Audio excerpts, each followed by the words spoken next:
राधे राधे। राधे राधे। मैं आज आपको एक ऐसे भक्त की कथा सुनाना चाहती हूँ जिसको देखकर खुद बांके बिहारी जी भी कतराने लग जाते थे, उनके सामने नहीं आ पाते थे। क्या आप जानते हैं कि एक ऐसा भी भक्त हुआ था जिसके सामने आने से खुद भगवान बांके बिहारी भी कतराने लगे थे? आखिर ऐसा क्या हुआ था कि ब्रह्मांड के स्वामी को एक साधारण सा भक्त का कर्जदार बनना पड़ा?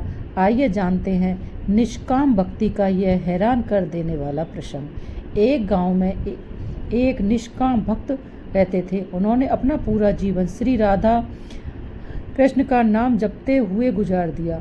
ना कोई इच्छा थी और ना ही कोई सांसारिक तृष्णा। मंदिर जाते तो केवल दर्शन करने, कभी भगवान के आगे हाथ फैलाकर कुछ नहीं मांगा। उनके लिए नाम जप ही उनका जीवन था।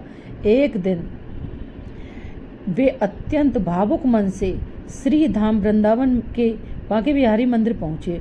उन्होंने जैसे ही गर्भगृह की ओर देखा, आंखें उठाईं तो उनके पांव ठिठक गए। वहाँ सिंहासन तो था, लेकिन बिहारी जी गायब थे। भक्त की आंखें फटी की फटी रह गईं। वे बदहवास होकर आसपास के खड़े भक्तों से पूछने लगे, भाइयों, आज हमारे बांके बिहारी जी कहाँ चले गए? मुझे सिंहासन खाली क्यों दिख रहा है? लोग उन्हें अचरज से देखने लगे।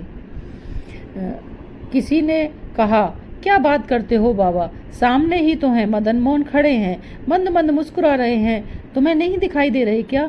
आंखें खराब हो गई हैं क्या? दिमाग खराब हो गया है क्या? भक्त के सीधे साधे अंतःकरण में यह बात तीर की तरह चुभ गई।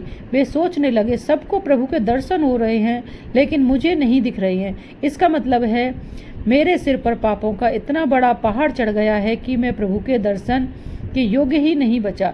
ग्लानि और पश्चाताप से उनका हृदय भर आया।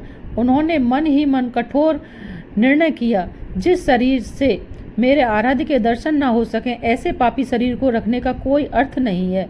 मैं आज ही यमुना जी की पवित्र धारा में अपने प्राण त्याग दूंगा। वे रोते बिलखते यमुना के घाट की ओर दौड़ पड़े। उधर सर्वव्यापी और अंतर्यामी श्री बांके बिहारी जी से अपने भक्त का यह दुख देखा न गया। वे तुरंत एक ज्ञानी ब्राह्मण का रूप धारण कर अत्यंत असहाय कोढ़ी के पास पहुँचे। ब्राह्मण रूपी भगवान ने कोढ़ी से कहा, हे भाई, देखो वो भक्त जो साधारण सा दिख रहा है, लेकिन वो कोई साधारण मनुष्य नहीं है। उसके तप और जप में बहुत बड़ी शक्ति है। यदि वे तुम्हें दिल से आशीर्वाद दें तो तुम्हारा यह पुराना कोढ़ तुरंत समाप्त हो जाएगा। यह सुनते ही कोढ़ी अपनी पूरी ताकत लगाकर यमुना के तट की ओर भागा और भक्त के पैरों में गिर पड़ा। उसने उनके चरण कसकर पकड़ लिए और गिड़गिड़ाने लगा, महाराज, मुझ पर कृपा कर दीजिए, मुझे आशीर्वाद दीजिए। भक्त ने अत्यंत विनम्रता से कहा, अरे भाई, मुझे छोड़ो, मैं तो स्वयं एक पापी हूँ जिसकी आंखों से भगवान भी ओझल हो गए। मेरे आशीर्वाद से क्या बल होगा? परंतु कोढ़ी टस से मच न हुआ। वह रोते हुए प्रार्थना करता रहा। अंततः भक्त का कोमल हृदय पिघल गया। उसने अनमने मन से कोढ़ी के सिर पर हाथ रखा और कहा, भाई जाओ, भगवान तुम्हारी इच्छा पूरी करेंगे। और यह कहा कि तुम हमेशा आनंद से रहो। तो क्या हुआ? शब्द मुख से निकलते ही कोढ़ी का सारा स्वरूप बदल गया। उसका कुष्ठ रोग पलक झपकते ही गायब हो गया और उसकी काया कंचन और निर्मल हो गई। भक्त स्तब्ध खड़े देखते रह गए। और यह कैसा चमत्कार है! तभी सामने एक दिव्य प्रकाश पुंज प्रकट हुआ।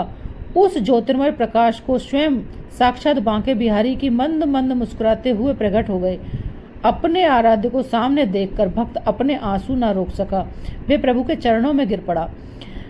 भगवान ने अपने हाथों से उठाकर उन्हें गले से लगा लिया। भक्त ने रूंधे गले से पूछा, प्रभु, यह कैसी लीला है? मंदिर में आपने मुझे दर्शन तक नहीं दिए और अब बिना किसी साधन के अनायास ही मुझे यह दिव्य दर्शन दे दिए। भगवान बांके बिहारी ने अत्यंत वात्सल्य भाव से कहा, हे भक्तराज, आपने जीवन भर मेरा नाम जपा, लेकिन बदले में कभी कुछ नहीं मांगा। आपकी निष्काम भक्ति का मुझ पर इतना भारी ऋण चढ़ गया था कि मैं आपका ऋणी हो गया। उस कर्ज के बोझ के कारण ही मुझे आपके सामने आने में संकोच हो रहा था, लेकिन आज जब आपने उस कौड़ी को आशीर्वाद दिया तो आपने अपने जीवन के पुण्यों में से थोड़ा सा पुण्य फल मांग लिया। इससे मेरा कर्ज कुछ कम हुआ है और मुझ में आपके सामने आने की हिम्मत आ गई। यह सुनकर भक्त प्रभु की इस अपार करुणा और प्रेम को देखकर भाव विभोर हो गया। राधे राधे, राधे राधे। यदि आपको यह कहानी पसंद आए तो मेरे चैनल को लाइक करें, सब्सक्राइब करें, शेयर करें, कमेंट्स करें, जिससे कि मैं इसी तरह की प्रेरणास्पद कहानी आपको सुना सकूं। राधे राधे, राधे राधे।